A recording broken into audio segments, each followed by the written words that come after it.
So hello my dear friends, ये है हमारा चैप्टर 1 रोटेशनल डायनामिक्स, जिसका हम लोग अभी नेक्स्ट टॉपिक ले रहे हैं। वो है moment of inertia. Moment of inertia. अब ये चीज़ क्या होता है ये बताने से पहले मैं कुछ एक कंडीशन आपसे डिस्कस करना चाहूँगा। अभी जैसे हमने क्या पढ़ा था कि जो ट्रांसलेशनल मोशन है, जो स्ट्रेट लाइन मोशन है, उसमें हम लोग वेलोसिटी बोलते और रोटेशन में ओमेगा बोलते, यानी एंगुलर वेलोसिटी। ट्रांसलेशन में हम लोग एक्सीलरेशन बोलते और रोटेशन में हमने क्या बोलते हैं, एंगुलर एक्सीलरेशन। फर्स्ट लेक्चर में मैंने बताया था। इसमें एस बोलते, यहाँ पे थीटा बोलते, यहाँ पे डिस्टेंस बोलते, यहाँ चेंज इन एंगल बोलते, यहाँ पे मास बोलते और यहाँ पे क्या बोलते हैं हम लोग, inertia, moment of inertia.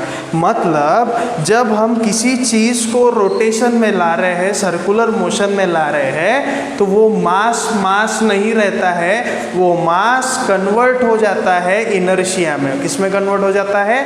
Inertia में। उसका प्रूफ एक एग्जाम्पल के थ्रू मैंने दिया है। जैसे ये एक पर्टिकुलर कोई एक ऑब्जेक्ट है। अभी ऑब्जेक्ट जो है वो छोटे छोटे मास से बना हुआ है, तो मैं छोटे छोटे उसके मास कंसिडर कर लेता हूँ। M1, M2, M3, M4 भी रहेगा, M5 भी रहेगा, M6 भी रहेगा, ऐसे अलग अलग डिस्टेंस पे वो मासेस रहेंगे, राइट। अब जब इस चीज़ को मैं इस एक्सिस के अराउंड घुमाऊंगा तो ये मासेस भी घूमेंगे, ये मासेस भी घूमेंगे, ये मासेस भी घूमेंगे, चाहे वो कितने भी डिस्टेंस पे क्यों ना हो वो घूमेंगे। तो मैं इस मास का काइनेटिक एनर्जी निकाल लेता हूँ KE1। तो काइनेटिक एनर्जी का फॉर्मूला कल ही मैंने बताया वर्टिकल सर्कुलर मोशन के वक्त कि हाफ mv² रहता, तो इसका मास और उसका वेलोसिटी का स्क्वायर, राइट। अभी ये हो गया। फिर वेलोसिटी इज इक्वल टू क्या रहता है? वेलोसिटी रहता है r into omega. v is equal to क्या रहता है? r into omega. r यानी डिस्टेंस फ्रॉम द एक्सिस और ओमेगा यानी एंगुलर वेलोसिटी। ओमेगा यानी क्या? Angular velocity.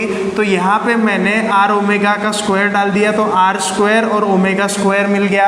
अभी ये जितने भी मासेस घूम रहे हैं, अभी ये भी उतने ही स्पीड से मास घूमेगा, ये भी उतने ही स्पीड से घूमेगा, ये भी उतने ही स्पीड से घूमेगा। क्यों घूमेगा? क्योंकि ये जो मासेस है वो एक ही ऑब्जेक्ट पर है। अगर ये 2 की स्पीड से घूमेगा तो ये भी 2 की स्पीड से घूमेगा, ये भी 2 की स्पीड से घूमेगा, राइट। अभी तो मैं क्या बोल देता हूँ, omega 1 equal to omega 2 equal to omega 3 equal to जितने भी ओमेगा है वो इक्वेट करेंगे एक सिंगल ओमेगा से, यानी ओमेगा। मतलब जहाँ पे 1 2 3 है वहाँ पे मैंने 1 ना लिखते हुए ओमेगा लिखा तो भी चलता, ओमेगा लिखा तो भी चलता, ओमेगा लिखा तो भी चलता, ओमेगा लिखा तो भी चलता, क्योंकि सब ओमेगा क्या रहेंगे, वो सेम रहेंगे, राइट। ये हो जाने के बाद जब ये इसकी काइनेटिक एनर्जी निकाल लिया, इसकी निकाल लिया, इसकी निकाल लिया, 1 kinetic, 2 kinetic, 3 kinetic, 4 kinetic, 5 kinetic, जितना निकालना है निकालो। मैंने 3 निकाला तो टोटल काइनेटिक एनर्जी क्या हो जाएंगे? पूरे काइनेटिक एनर्जी का एडिशन। तो सबकी वैल्यूज मैंने यहाँ पे पुट अप कर दिया। तो ये ओमेगा 1 हटा दो, ओमेगा 2, ओमेगा 3 हटा दो, ठीक है। यहाँ पे अगर लिख लिया तो यहाँ से क्या कॉमन निकल जाएगा? हाफ ओमेगा कॉमन निकल जाएगा। तो बचेगा क्या? M1 R1 square, M2 R2 square, M3 R3 square, which is equal to, मैं क्या बोलता हूँ, समेशन ऑफ 1 से लेकर n तक जाएगा। सीधी सी बात है, M4 M5 n तक जाएगा, Mi Ri का स्क्वायर। तो इन सब की एडिशन जब मैं करता हूँ मास इंटू डिस्टेंस का स्क्वायर, तो वो हो जाता है I यानी मोमेंट ऑफ इनर्शिया। तो इन सब के जगह पे मैंने I रख लिया, ओमेगा के जगह, पूरे ओमेगा के जगह पे ओमेगा रख लिया, और ये हाफ कॉमन आ जाएगा तो हाफ रख लिया। तो यहाँ पे मुझे टोटल काइनेटिक एनर्जी मिला हाफ I ओमेगा स्क्वायर, और मैंने नॉर्मल फॉर्मूला से उसको कंसिडर किया हाफ mv स्क्वायर। तो आप यहाँ पे एक चीज देखेंगे कि मास के जगह पे मोमेंट ऑफ इनर्शिया आ गया और वेलोसिटी के जगह पे एंगुलर वेलोसिटी आ गई, जो मैंने इस टेबल के थ्रू आपको शुरुआत में बताया है। वेलोसिटी की जगह पे एंगुलर वेलोसिटी आती है रोटेशन में, और ट्रांसलेशन में वेलोसिटी रहती है। ठीक है, तो ट्रांसलेशन में मास बोलेंगे और रोटेशनल मोशन में मास नहीं बोलेंगे, क्या बोलेंगे, आई, यानी मोमेंट ऑफ इनर्शिया। उसका क्या फॉर्मूला रहता है, मास इनटू डिस्टेंस का स्क्वायर। तो यहाँ पे मुझे ये पता चला कि रोटेशन में मैं मास नहीं आई बोलूँगा, वेलोसिटी नहीं बोलूँगा, एंगुलर वेलोसिटी बोलूँगा। ये my dear friends very important derivation है, 2 मार्क के लिए पूछ सकता है, काफ़ी सिंपल है। पूरे काइनेटिक एनर्जी प्लस कर दिया, हाफ और ओमेगा कॉमन निकाल लिया, तो ये पूरी टर्म्स बची, उसके जगह पे आई लिख लिया। That's it, that's your derivation for की प्रूफ है। ये किसका प्रूफ है, मास को क्यों हम लोग मोमेंट ऑफ इनर्शिया बोल रहे हैं। दोनों काइनेटिक एनर्जी के फॉर्मूले हैं, बट काइनेटिक एनर्जी जब मैं रोटेशन के लिए निकाला तो m के जगह पे I मिला, v के जगह पे ओमेगा मिला। तो ये है माय डियर फ्रेंड्स उसका सॉल्यूशन। बढ़ते हैं हमारे नेक्स्ट टॉपिक के ऊपर। ये है बहुत ही ज़्यादा इंटरेस्टिंग टॉपिक, वो है moment of inertia of uniform circular ring. इसके ऊपर में न्यूमेरिकल है, क्या है, न्यूमेरिकल है। बट इस चीज़ को समझने के लिए सबसे पहले इस फॉर्मूला को समझ लेते। मोमेंट ऑफ इनर्शिया को मैं कैसे लिख सकता हूँ, integration of r square into d m. D m यानी छोटा सा मास, छोटे से मास को अगर मैंने इंटीग्रेट कर लिया तो बड़ा मास मिल जाएगा, और मेरे को टोटल मास इंटू रेडियस मिल जाएगा, जो क्या बन जाएगा, मोमेंट ऑफ इनर्शिया। इसी कंसेप्ट को ध्यान में रखते हुए मेरे को इसका मोमेंट ऑफ इनर्शिया का फॉर्मूला डिराइव करना है। तो मोमेंट ऑफ इनर्शिया क्या होता है, integration r square into d m. अभी देखो ये एक सर्कुलर रिंग है, ये लाइन बोले रिंग, रिंग तो पता है आपको, रिंग, ठीक है, सर्कुलर रिंग है। अब वो सर्कुलर रिंग का मैं छोटा सा पार्ट डीएम काट लेता हूँ। यहाँ पे डीएम काटो, यहाँ काटो, यहाँ काटो, जिधर काटना है डीएम काटो। जिधर भी आप मास काटोगे इस रिंग का, वो सेंट्रल एक्सिस से कितने डिस्टेंस पे रहेगा, रेडियस के डिस्टेंस पे रहेगा।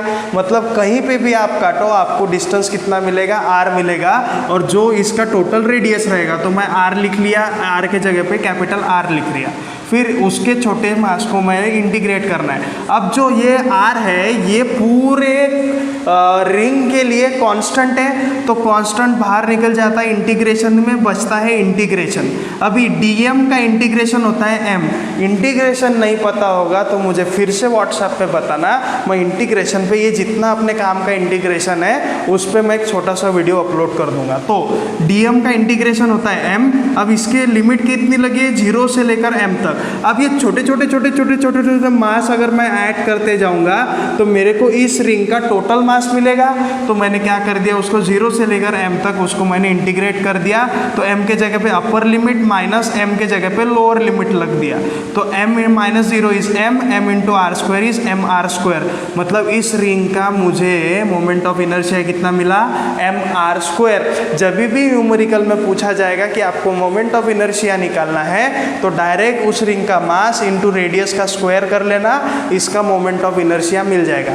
सेम अपने को करना है सर्कुलर डिस्क। अभी रिंग और डिस्क में क्या फर्क है, रिंग में मास सिर्फ सरकमफेरेंस पे है, डिस्क में मास सेंटर से लेकर बाहर तक पूरे डिस्क में मास है। जैसे ये मेरा पाम है तो ये पूरा डिस्क है, ठीक है। रिंग बोले तो ये बोला रिंग, और ये पूरा सरफेस अगर मैं बोला सरफेस की बात कर रहा हूँ तो वो क्या बन जाता है, डिस्क। अभी मैं क्या करता हूँ, इस डिस्क के ऊपर में एक छोटी सी रिंग काट लेता हूँ एक स्मॉल डिस्टेंस आर पे, और जिसका विड्थ मैं ले लेता हूँ डी आर, जिसका विड्थ कितना ले लेता हूँ डी आर, और एक आर पे काट लेता हूँ छोटी सी रिंग। अब ये रिंग को ऐसे रखते रखते चलूँगा तो मुझे क्या मिलेगा, डिस्क मिलेगा। तो मैं क्या करता हूँ, इस डिस्क के रेडियस को इसके मास से इंटीग्रेट कर देता हूँ। अभी तो मुझे फिर इसका सिग्मा निकालना है। सिग्मा यानी लीनियर मास डेंसिटी, क्या, लीनियर मास डेंसिटी। फिर से एक बार, सिग्मा यानी क्या, लीनियर मास डेंसिटी। तो लीनियर मास डेंसिटी रहता है मास अपॉन एरिया। क्या रहता है, मास अपॉन एरिया। तो मास अपॉन एरिया कर देता हूँ। अब इस रिंग को आप खोलो, इस रिंग को सीधा करो तो आपको उसकी विड्थ और टोटल लेंथ मिलेगी। लेंथ कितनी मिलेगी, जितना इसका सरकमफेरेंस है। तो सरकमफेरेंस लिख लिया और इनटू विड्थ अगर मैंने dr कर दिया तो इसका क्या मिल गया, मुझे एरिया मिल गया। और ये dm को इधर रख के इसको इधर लेके जाएंगे तो dm का मेरे पास एक वैल्यू मिला।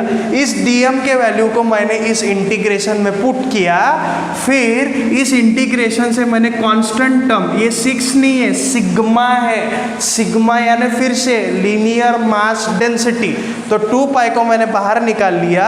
अब ये सिग्मा को भी मुझे हटाना है, तो सिग्मा जैसे छोटा मास अपन छोटा एरिया लिया तो उतना ही बड़ा मास अपन बड़ा एरिया भी चाहिए, तो सिग्मा की वैल्यू मुझे कितनी मिली, m/πr² जो मैंने पुट की।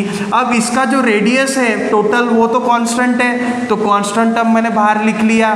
फिर r3 r² into r is r⁻³ को मैंने इंटीग्रेट किया, r⁴/4 आता है और उस पर मैंने लिमिट अप्लाई कर दिया, तो इस हिसाब से मेरा आंसर आ गया mr²/2। बेटा ये इंटीग्रेशन है, मैथ्स का पार्ट है, हम लोग इंटीग्रेशन पढ़ेंगे तो और डिटेल में पढ़ेंगे, बट स्टिल ये बेसिक इंटीग्रेशन है। फिर भी अगर नहीं समझा तो मुझे इसमें पूछ लेना, और ये सेम डेरिवेशन आपके पेपर में 2 या 3 मार्क के लिए आ सकता है। इंटीग्रेशन जरूरी है इसके लिए, तो इस हिसाब से मेरे इसका मोमेंट ऑफ इनर्शिया कितना मिला, mr²/2। रिंग का कितना मिला था, mr²। डिस्क का कितना मिला, mr²/2। बेटा इस चैप्टर के क्वेश्चंस के पहले टेबल दिया है, उस टेबल में अलग अलग शेप्स के मोमेंट ऑफ इनर्शिया दिया है, उन मोमेंट ऑफ इनर्शिया को हमको लर्न करना है। आपके सिलेबस में बस इन दोनों का ही डेरिवेशन है, वो अच्छे से आपको देख लेना है, ठीक है। तो यहाँ पे इंटीग्रेशन का पार्ट है, ये आपका फिजिक्स वाला पार्ट है। अगर आपको नहीं समझ में आया तो एक बार स्क्रीन पॉज करके देख लो, फिर भी नहीं समझ में आया तो मुझे व्हाट्सएप पे पूछो, मैं इसका इंटीग्रेशन एक पेपर पे लिख के आपके लिए एक स्पेशल वीडियो बना के भेज दूंगा। तो बढ़ते हैं हमारे नेक्स्ट टॉपिक के तरफ, वो है रेडियस ऑफ गायरेशन। क्या है my dear friends, radius of gyration. Radius of gyration क्या होता है, सिंपल है, radius of gyration, radius of gyration, radius of gyration हम लोग के से डिनोट करते हैं। रेडियस ऑफ गायरेशन निकालने के लिए हमको mk² लिखना है और मोमेंट ऑफ इनर्शिया से इक्वेट करना है। जैसे इसका मोमेंट ऑफ इनर्शिया कितना आया, mr²/2 लिख लो, इसको mr²/2 लिख लो, हो गया, इक्वेट कर लिया, mm कैंसल, तो k कितना मिलेगा माय डियर फ्रेंड्स, r/√2 कितना मिलेगा, k r/√2, यानी ये रेडियस ऑफ गायरेशन किसका निकला, यूनिफॉर्म सर्कुलर डिस्क का मिला। अभी रेडियस ऑफ गायरेशन मुझे निकालना है रिंग का, तो रिंग का मैंने मोमेंट ऑफ इनर्शिया लिख लिया, तो mm कैंसल, तो रिंग के लिए रेडियस ऑफ गायरेशन मिला k = r, डिस्क के लिए r/√2। तो ये है my dear friend radius of gyration. जो भी मोमेंट ऑफ इनर्शिया आपको दिया रहेगा उसको इक्वेट करना है mk² से, mm कैंसिल हो जाएगा और k की वैल्यू कुछ तो भी बचेगी, वो पर्टिकुलर k यानी हो जाएगा radius of gyration. Radius of gyration क्या होता है माय डियर फ्रेंड्स, ये एक मीन डिस्टेंस होता है पूरे मास का। ये क्या रहता है, मीन डिस्टेंस, जहाँ पे मैं ये पकड़ के चलता हूँ कि पूरा मास उस पर्टिकुलर डिस्टेंस पे कॉन्सेंट्रेट हो गया है। तो यही है इसका सिग्निफिकेंस, रेडियस ऑफ गायरेशन। इसकी डेफिनेशन आपके टेक्स्ट बुक में अच्छे से दी है, एक बार पढ़ के देख लेना। नहीं समझ में आया तो फिर से आप मुझे व्हाट्सएप पे पूछ लेना। सो नेक्स्ट टॉपिक है my dear friends, theorem of perpendicular axis and parallel axis, जो वेरी वेरी इंपॉर्टेंट है। परपेंडिकुलर एक्सिस और पैरेलल एक्सिस काफ़ी सिंपल है, इसमें कुछ भी क्या बोलेंगे उसको, कुछ ऐसा रॉकेट साइंस नहीं है, ये कुछ आपका थ्योरी पार्ट है। इस पे सबसे ज़्यादा इस चैप्टर पे आपको न्यूमेरिकल्स पूछे जाएंगे। तो न्यूमेरिकल्स हम लोग एक बार थ्योरी पढ़ के अगर ख़त्म हो जाता है तो फिर हम लोग इसके न्यूमेरिकल्स यानी नेक्स्ट लेक्चर से प्रोबेबली हम लोग इसके चालू करेंगे। सो माय डियर फ्रेंड्स, आप अगर टेक्स्ट बुक लेके बैठे होंगे तो उसमें थ्योरम ऑफ परपेंडिकुलर और पैरेलल एक्सिस थ्योरम दिया होगा।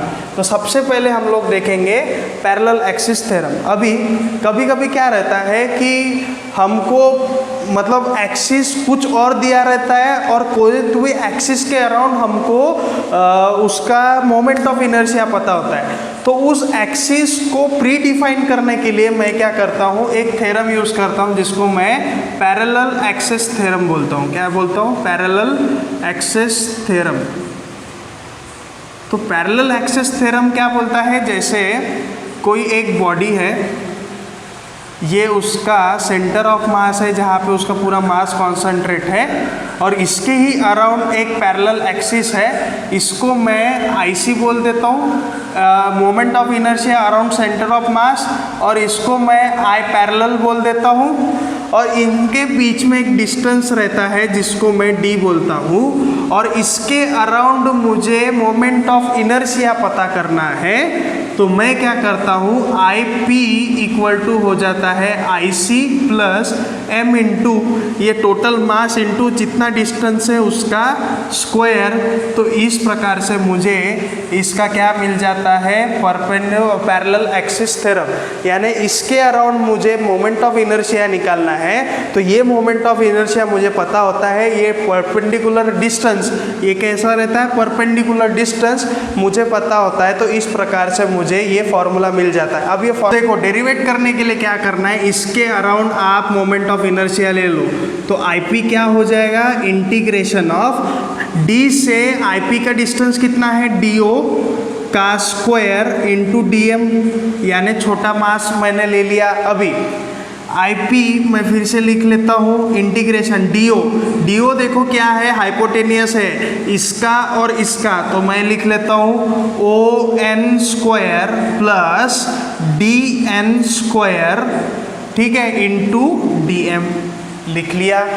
ये लिख लेने के बाद में फिर आपको क्या करना है, integration of O N square d m plus integration of कितना, डी एन स्क्वायर, तो D N square into d m लिख लिया। फिर अभी ओ एन स्क्वायर कैसा बना है my dear friends, integration O N देखो O C plus C N, ओ सी को मैं डी बोल देता हूँ, डी प्लस सी एन का square into d m plus integration of D N का स्क्वायर। अभी डी से लेकर एन तक का मैं डिस्टेंस जो है वो नेग्लिजिबल कर देता हूँ, तो 0 इंटू डी एम, ठीक है। फिर इंटीग्रेशन ऑफ, अभी इसका होल स्क्वायर करना है तो कितना मिलेगा, D square plus C N square plus 2 D C N into क्या हो जाएगा ये, डी एम, ठीक है। फिर इधर कितना है, I P equal to integration of D square d m plus integration of C N square d m plus integration of 2 into D C N into d m हो गया। फिर इंटीग्रेशन ऑफ डी स्क्वायर तो common मतलब क्या है, constant है, तो बाहर आ जाएगा। इंटीग्रेशन ऑफ डी एम कितना हो जाता है, एम, यानी इसके पहले बताया था। अभी इंटीग्रेशन ऑफ सी एन का स्क्वायर इंटू डी एम, यानी क्या हो मिल गया मेरे को, इनर्शिया ऑफ सी मिल गया। प्लस अभी ये जो सी एन है ये काफ़ी नेग्लिजिबल डिस्टेंस है, कितना है, काफ़ी नेग्लिजिबल डिस्टेंस है, तो इसको मैं 0 मान लेता हूँ। तो ये मुझे IP मिल गया। तो IP क्या मिल गया my dear friends, IC plus M into D square. तो ये है उसका सॉल्यूशन जो मैंने आपको बताया था कि इसको इंटीग्रेट कैसे करना है। यहाँ पे पूरा खेल इंटीग्रेशन का है, यहाँ पे पूरा कैलकुलेशन है। यहाँ पे देखो ये हाइपोटेनियस है तो मैंने उसके 2 साइड कर दिया। फिर ON आप देखोगे तो 2 साइड से बना है तो 2 साइड लिख लिया। फिर यहाँ पे A प्लस बी का होल स्क्वायर का फॉर्मूला अप्लाई कर लिया। फिर DN जो है ये काफ़ी नेग्लिजिबल रहता है, तो इसको मैंने 0 मान लिया। फिर इसको मैंने एक्सपांड कर लिया। फिर DM को अंदर मल्टीप्लाई कर लिया। DM को अंदर मल्टीप्लाई करने के बाद डी स्क्वायर कॉन्स्टेंट है तो बाहर DM का इंटीग्रेशन M और CN square into DM, CN square into DM यानी क्या IC। जैसे OD स्क्वायर इंटू DM किया तो IP मिला, वैसे CN स्क्वायर इंटू DM करोगे तो क्या मिलेगा उसका IC और प्लस M इंटू ये बीच वाला डिस्टेंस इंटू स्क्वायर। आपके बुक में डी की जगह पे एच दिया हुआ है, कंफ्यूज नहीं होना, बस ये पैरेलल एक्सिस थ्योरम को अच्छे से आपको लिखना है। इसमें वर्ड्स लिखने पड़ते हैं, जैसे consider a point D where its mass is small dm, तो ऐसे कुछ 3-4 सेंटेंस लिख के आपको इसको पर्टिकुलर डेरिवेट करना है। नेक्स्ट है अपना perpendicular axis theorem. Perpendicular axis theorem काफ़ी सिंपल है। परपेंडिकुलर एक्सिस थ्योरम ये क्या बोलता है कि I Z equal to I X plus I Y.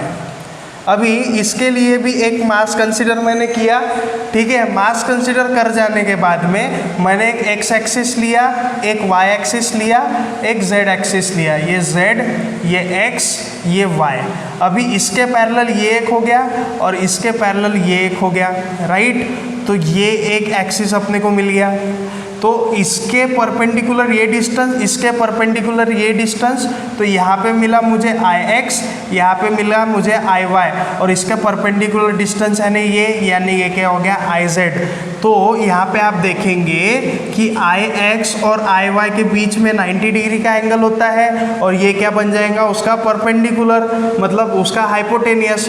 तो क्या मिल जाएगा अपने को, I Z is equal to I X plus I Y. Hypotenuse जो हम लोग बोलते हैं उसका स्क्वायर। तो हाइपोटेनियस यानी राइट एंगल ट्रायंगल में जो आप परपेंडिकुलर एक्सिस देखते हैं, परपेंडिकुलर एक्सिस यानी ये जैसे एक्स, ये वाई, तो ये जो मिल रहा है ये अपने को z मिल रहा है। तो इस प्रकार से ये परपेंडिकुलर एक्सिस है, मतलब x और y एक प्लेन में रहेंगे जो एक दूसरे से परपेंडिकुलर है, और उसके ऊपर एक एक्सिस रहेगा जिसके अराउंड वो बॉडी घूम रहा है, और वो इस प्लेन को क्या रहेगा, परपेंडिकुलर। तो इसलिए मैं इस फॉर्मूला को क्या बोलता हूँ, perpendicular axis theorem. Guys, this is the basic concept of moment of inertia. आपको इस लेक्चर को 1-2 बार देखना है, नहीं समझा तो व्हाट्सएप पे डू रिपोर्ट मी। मैं बार बार ये चीज़ बोल रहा हूँ, अगर ये आप रिपोर्ट नहीं करोगे तो आप इसके बाद जो हम लोग न्यूमेरिकल्स सॉल्व करना चालू करेंगे तो उसमें आपको दिक्कत ना जाए, इसलिए मैं आपको बोल रहा हूँ। नेक्स्ट जो टॉपिक है माय डियर फ्रेंड्स आपके टेक्स्ट बुक में, वो है एक्सप्रेशन ऑफ एंगुलर मोमेंटम और उसका कंजर्वेशन। तो ये हम लोग नेक्स्ट लेक्चर में देखेंगे, सो दैट कि इतना तो भी आपको आ जाए। और उसके बाद एक आखिरी टॉपिक बचता है रोलिंग मोशन, जो आपके सिलेबस से हटाया गया है। तो माय डियर फ्रेंड्स, कल हम एक लास्ट टॉपिक पढ़ेंगे एंगुलर मोमेंटम, और वो पढ़ने के बाद में हम लोग कुछ 2 या 3 न्यूमेरिकल हम लोग इसके साथ में सॉल्व करने वाले। So stay tuned, stay updated. Let's meet tomorrow.